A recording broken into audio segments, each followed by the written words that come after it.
नमस्कार दोस्तों, मैं हूं जितेंद्र दीक्षित। 4 पीएम महाराष्ट्र में आपका स्वागत है।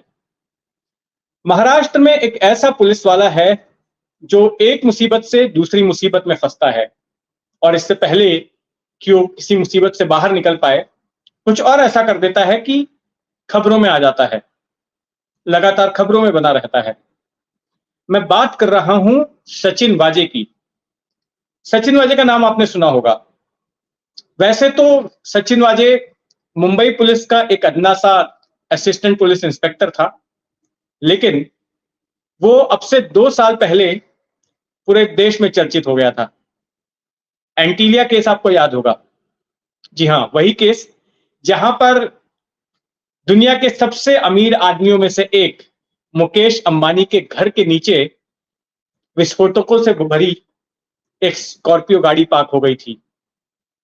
और जब तहकीकात उस मामले में शुरू हुई तो पता चला कि उस स्कॉर्पियो गाड़ी को पार्क करने वाला कोई और नहीं बल्कि खुद एक पुलिस अधिकारी था।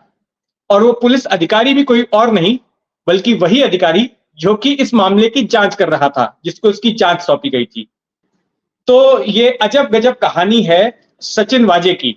अब वाजे फिर एक बार खबरों में आए हैं, और खबरों में इसलिए आए हैं क्योंकि उनकी मंशा एक अखबार निकालने की है। फिलहाल वो जेल में है, लेकिन अदालत में पेशी के दौरान उन्होंने कोर्ट से दरखास्त की कि मुझे पावर ऑफ अटॉर्नी देने की इजाजत मिले अपनी पत्नी के नाम पर, क्योंकि वो एक अखबार निकालना चाहते हैं, और एक ऐसा अखबार निकालना चाहते हैं जो कि आम जनता को, वकीलों को और जांचकर्ताओं को कानून के बारे में जानकारी दे सके, उन्हें कानून के विविध पहलुओं के बारे में अवगत करा सके। तो अदालत ने इजाजत उनको दे दी। तो अब सचिन वाजे का अखबार भी निकलेगा। मैंने सोचा कि क्यों ना आज आपको इन्हीं सचिन वाजे की कहानी सुनाई जाए। सचिन वाजे को मैं बेहद करीब से जानता आया हूं, जब से मेरे करियर की शुरुआत हुई बतौर क्राइम रिपोर्टर 1999-2000 से। तो तब से मैं वाजे के संपर्क में रहा। एक वक्त ऐसा था कि लगभग हर रोज ही हमारा मिलना होता था या फिर फोन पर बात होती थी, क्योंकि सचिन वाजे की छवि एक एनकाउंटर स्पेशलिस्ट अधिकारी की थी। और 90 के दशक के आखिर में या इस सदी की शुरुआत में आपको पता था कि किस तरह से मुंबई अंडरवर्ल्ड शहर पर हावी था। रोजाना शूटआउट्स होते थे, फिर गैंगस्टरों को मारने के लिए पुलिस एनकाउंटर्स करती थी। तो कई सारे एनकाउंटर स्पेशलिस्ट अधिकारी शहर में बन गए थे, जो कि मशहूर थे इन गैंगस्टरों को मुठभेड़ों में मारने के लिए। तो ऐसी ही एक टीम का सदस्य सचिन वाजे भी थे। तो वाजे की कहानी ऐसी है कि सचिन वाजे कोल्हापुर के रहने वाले हैं, और 1990 का जो पीएसआई का बैच था उसमें महाराष्ट्र पुलिस सेवा में इनकी भर्ती हुई। इनकी पोस्टिंग मुंबई के पड़ोसी शहर ठाणे में हुई थी, जहां पर वो तत्कालीन पुलिस कमिश्नर भुजंगराव मोहिते के काफी करीब हो गए। और फिर मोहिते जब मुंबई पुलिस में आए ज्वाइंट कमिश्नर क्राइम ब्रांच बनके, तो अपने इन खास अधिकारी को भी लेकर आए। उस वक्त क्राइम ब्रांच की एक विशेष यूनिट थी जो काफी प्रभावी मानी जाती थी, जो काफी हाई प्रोफाइल मानी जाती थी, जिसको कहते थे क्राइम इंटेलिजेंस यूनिट, सीआईयू। इस सीआईयू के प्रभारी थे प्रदीप शर्मा नाम के इंस्पेक्टर। प्रदीप शर्मा की अपनी छवि एक एनकाउंटर स्पेशलिस्ट अधिकारी की रही है, और उनकी पिस्तौल से कई सारे गैंगस्टर्स अलग अलग गिरोहों के मारे गए, कथित गैंगस्टर्स। तो मोहिते के कहने पर इस टीम में उनको लिया गया, प्रदीप शर्मा की टीम में। सचिन वाजे की खासियत ये थी कि सचिन वाजे टेक्नोलॉजिकली बहुत ही दिमाग वाले थे। जब उस दौरान नया नया जो है इंटरनेट का दौर शुरू हुआ था, इंफॉर्मेशन टेक्नोलॉजी जीवन के हर एक पहलू पर अपना असर दिखा रही थी, और खास करके अपराधी भी उसका इस्तेमाल कर रहे थे। तो फोन टैपिंग, फोन इंटरसेप्शन वगैरह के लिए भी आईटी का इस्तेमाल हो रहा था, और उसमें सचिन वाजे ने कुछ ऐसे काम किए जिससे कि उसके वरिष्ठ काफी खुश हो गए। उसी दौरान सचिन वाजे ने एक क्रेडिट कार्ड का रैकेट का भी पर्दाफाश किया था, जिससे भी काफी उनका नाम हुआ। और वाजे अपने वरिष्ठों के काफी खास आदमी बन गए। लेकिन इस दौरान हुआ ये कि मुंबई में जगह जगह पर धमाके हुए। एक धमाका हुआ 2 दिसंबर 2002 को मुंबई के घाटकोपर इलाके में एक बस में। तो उसकी जांच के लिए क्राइम ब्रांच की सभी टीमों को लगा दिया गया और उसमें 6 लोग जो कि महाराष्ट्र के अलग-अलग इलाकों से थे, मराठवाड़ा इलाके से थे, उनको गिरफ्तार किया गया। बताया गया कि ये सिमी के पूर्व मेंबर हैं और इन्हीं ने ये धमाके करवाए हैं। तो उनमें से एक शख्स था जिसका नाम था ख्वाजा यूनुस। तो ख्वाजा यूनुस को भी पकड़ा गया था और उसके साथ भी इंट्रोगेशन हो रहा था। इसी बीच जनवरी में एक दिन खबर आती है कि ख्वाजा यूनुस भाग गया, पुलिस कस्टडी से भाग गया। उसको मुंबई से औरंगाबाद की तरफ ले जाया जा रहा था जांच के सिलसिले में, लेकिन रास्ते में पुलिस की जिप्सी का एक्सीडेंट हो गया, जिप्सी पलट गई और उसी का फायदा उठाकर ख्वाजा यूनुस भाग निकला।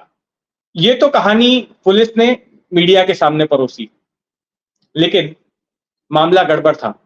ख्वाजा यूनुस के घर वालों को शक था कि ख्वाजा यूनुस की हिरासत में हत्या की गई है और उनके इस शक की पुष्टि उस वक्त हुई जब ख्वाजा यूनुस के साथ ही गिरफ्तार हुए डॉक्टर मतीन बासित ने बयान दिया कि ख्वाजा यूनुस को टॉर्चर किया जा रहा था, उसके साथ मारपीट की जा रही थी और उसको शक था कि ख्वाजा यूनुस की हत्या हो गई है। इसके बाद एफआईआर दर्ज हुई और मामला स्टेट सीआईडी को सौंपा गया, क्योंकि कस्टोडियल डेथ्स के मामले जो है वो स्टेट सीआईडी जांच करती है। और ये अदालत के आदेश के बाद बॉम्बे हाईकोर्ट में कुछ एक्टिविस्ट ने, कुछ वकीलों ने बॉम्बे हाईकोर्ट का दरवाजा खटखटाया और उसके बाद में ये जांच बिठाई गई और ये पता चला कि चूंकि जब वाजे उसको ले जा रहे थे, कथित तौर पर जो कहानी बनाई थी पुलिस ने कि जांच के लिए औरंगाबाद की तरफ ले जा रहे थे ख्वाजा यूनुस को, तो तभी वो भागा था। तो इसलिए इस मामले में वाजे को भी आरोपी बनाया गया और उनके साथियों को भी आरोपी बनाया गया। जिस यूनिट में रखा गया था ख्वाजा यूनुस को क्राइम ब्रांच की, उनके अधिकारियों को उसमें आरोपी बनाया गया और एक दिन सुबह सुबह स्टेट सीआईडी ने जाकर सचिन वाजे को गिरफ्तार कर लिया और गिरफ्तारी के बाद वे पुलिस सेवा से सस्पेंड हो गए और करीब 15-16 सालों तक सस्पेंड रहे। उनके खिलाफ अदालत में मामला चलता रहा, लेकिन अपने इस सस्पेंशन के दौरान सचिन वाजे ने काफी कुछ किया। वो एक लेखक बन गए, उन्होंने 2 किताबें लिखी। एक किताब का नाम था जिंकुन हरलेली लड़ाई, जो कि 26/11 के मुंबई हमले पर थी, यानी कि जीतकर हारी हुई लड़ाई। तो उसमें उन्होंने पूरा ब्यौरा दिया है कि किस तरह से आतंकी मुंबई में आए और फिर उनसे निपटने के लिए पुलिस ने क्या किया, एनएसजी ने क्या किया और वो पूरा केस कैसे डिटेक्ट हुआ था, उसका काफी बारीकी से उसमें विवरण दिया है सचिन वाजे ने। और एक किताब लिखी डेविड कॉलमैन हेडली के बारे में। वो हेडली ही था जो कि पहले मुंबई की रेकी करके गया था और उन लोकेशंस को मार्क करके गया था, वहां के जीपीएस लोकेशंस लेकर गया था जहां जहां पर ये हमले करने थे। बाद में अमेरिका में इसको गिरफ्तार किया गया। तो उस हेडली की कहानी पर भी इन्होंने एक किताब लिखी किसी और के साथ मिलकर, तो ये लेखक भी बन गए। फिर इसके बाद इन्होंने एक व्हाट्सएप के जैसा एक मैसेजिंग ऐप भी शुरू किया था, लेकिन वो ज्यादा चल नहीं पाया। उसकी शुरुआत हुई। फिर इन्होंने एक बार शिवसेना ज्वाइन कर ली और शिवसेना के सदस्य बन गए। जब टीवी पे डिबेट्स वगैरह होते थे तो उसमें भी ये जाते थे, बतौर आईटी एक्सपर्ट तो जाते ही थे, शिवसेना की ओर से भी जाते थे। तो ऐसे में हुआ ये कि जब साल 2019 में जब शिवसेना बीजेपी में झगड़ा हो गया, इनका गठबंधन टूट गया, तो ऐसे में उद्धव ठाकरे मुख्यमंत्री बने कांग्रेस और एनसीपी की मदद से, और फिर सचिन वाजे को वापस पुलिस सेवा में ले लिया गया, ये कहते हुए कि कोविड का काल चल रहा था, पुलिसकर्मियों की कमी थी और ऐसे में और पुलिसकर्मियों की जरूरत थी, तो जो सस्पेंडेड पुलिसकर्मी हैं उनको लिया गया और उसी बहाने सचिन वाजे को भी ले लिया गया। अच्छा, सचिन वाजे के ऊपर मामला दर्ज था, वो सस्पेंडेड थे, लेकिन इसके बावजूद एक बहुत ही चमत्कारिक घटना हुई। चमत्कारिक घटना ये हुई कि उन्हें क्राइम इंटेलिजेंस यूनिट, जो कि एक हाई प्रोफाइल यूनिट थी, जैसा मैंने पहले बताया, पुलिस मुख्यालय की क्राइम इंटेलिजेंस यूनिट का मुखिया बना दिया गया। और वो इंस्पेक्टर होते हुए भी क्राइम ब्रांच के चीफ को रिपोर्ट नहीं करते थे, अपने ऊपर के डीसीपी को रिपोर्ट नहीं करते थे, एडिशनल सीपी को रिपोर्ट नहीं करते थे, ज्वाइंट सीपी को रिपोर्ट नहीं करते थे, सीधा रिपोर्ट करते थे कमिश्नर को, पुलिस कमिश्नर परमवीर सिंह को। तो ये चमत्कार था। हो सकता है कि चमत्कार इसलिए हुआ हो क्योंकि सीधे सीधे मुख्यमंत्री की पार्टी का उनके सिर पर हाथ था और इसीलिए वो सिर्फ कमिश्नर को ही रिपोर्ट करते थे। अब इस दौरान वो काफी पावरफुल हो गए। कई सारे हाई प्रोफाइल मामले सचिन वाजे को दिए जाने लगे। अब एक दिन मामला आ गया एंटीलिया का, पता चला कि मुकेश अंबानी के घर के बाहर विस्फोटक रखे गए हैं। तो वो मामला भी कमिश्नर साहब ने वाजे को दिया जांच करने के लिए। अच्छा, जब ये जांच उन्होंने शुरू की वाजे ने, तो साथ साथ एक समानांतर जांच, एक पैरेलल इंक्वायरी जो है वो एटीएस की तरफ से भी शुरू हो गई। और एटीएस की जांच में ये बात सामने आने लगी कि भाई वहां पर जो गाड़ी पार्क की थी वो तो खुद वाजे ने ही पार्क की थी, उसमें विस्फोटक वाजे ने ही भरे थे और उसमें धमकी भरा जो लेटर है वो वाजे ने ही उसमें रखा था कि मुकेश भैया, नीता भाभी, अगली बार ये जुड़कर आएगा। ये सिर्फ आरोप है, मैं यहां पर स्पष्ट कर देता हूं, ऐसा एनआईए का आरोप है। अभी तक ये साबित नहीं हुआ है, ये बात ध्यान में रखिए, मैं आरोप ही की बात कर रहा हूं। अभी तक अदालत ने इसको सच नहीं माना है, अभी तक मामला चल ही रहा है। लेकिन ये कहानी ऐसी थी कि एटीएस को लगा कि ये काम वाजे ने ही किया है और फिर वाजे से जांच हटा ली गई, दूसरे अधिकारी को दी गई। लेकिन इस दौरान हुआ ये कि जो गाड़ी वहां पर पार्क हुई थी, स्कॉर्पियो, ये पता चला कि वो गाड़ी सचिन वाजे के दोस्त की ही थी और वाजे उसके पहले भी कई बार उस गाड़ी का इस्तेमाल कर चुके थे। उसका नाम था मनसुख हिरेन। और ये बात सामने आ रही थी कि इस पूरी साजिश को वाजे ने मनसुख हिरेन का इस्तेमाल करते हुए अंजाम दिया था। अब मीडिया के लोग मनसुख हिरेन के पास भी जा रहे थे, उससे सवाल पूछ रहे थे, एटीएस भी पूछताछ कर रही थी।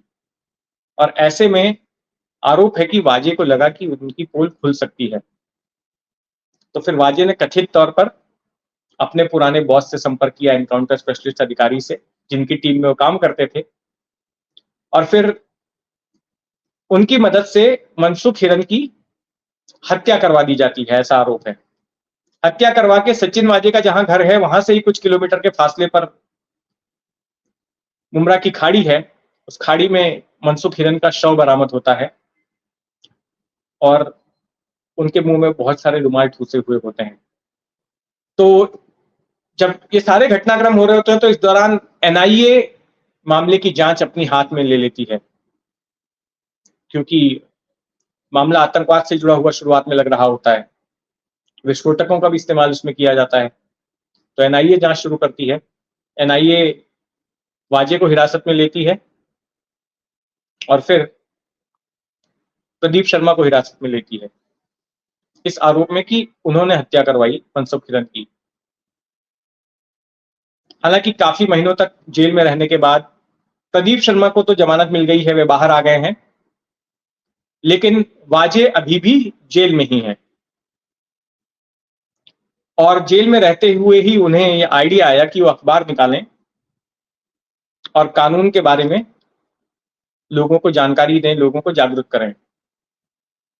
तो इंतजार रहेगा सचिन वाजे के अखबार को पढ़ने का और देखने का कि किस तरह से वाजे इस अखबार को निकालते हैं और कैसे क्या उनकी मुक्ति हो पाती है इस एंटीलिया कांड से, उनको सजा मिलती है या फिर वो निर्दोष छूटते हैं। तो जो कुछ भी होगा, तमाम घटनाक्रमों पर हमारी नजर बनी रहेगी। आप भी अपनी नजर बनाए रखें 4 PM महाराष्ट्र पर। धन्यवाद।